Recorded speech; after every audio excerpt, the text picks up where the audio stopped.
Welcome to the Salmon Runs YouTube. Enjoy the video. You start by using settings. JSON because this is the only reliable way to set the VS Code editor font. Make sure the font is installed and you know its exact name. Once done, open the command palette, type Preferences, open Settings, JSON, and select the user settings. JSON. Make sure you are editing the user-level file, not workspace. This avoids overrides. Now you're ready to add the editor. Font family entry exactly as the font name appears in your OS. Now edit the JSON directly, add editor. Font family with the exact font name in quotes if it has spaces, followed by comma-separated fallback fonts. For example, editor, font family, Fira code Consolas Courier New, then set editor. Font size, 14 and optionally editor. Font ligatures, true if the font supports ligatures.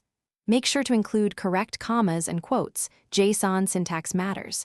If you want monospace only, list reliable monospace fallbacks in order. Save the settings. JSON and then run developer. Reload window so VS Code applies the new font immediately. If you don't see the change, make sure no workspace settings. JSON is overriding user settings and that no extension forces a theme font. Also verify the font name exactly matches the OS listing.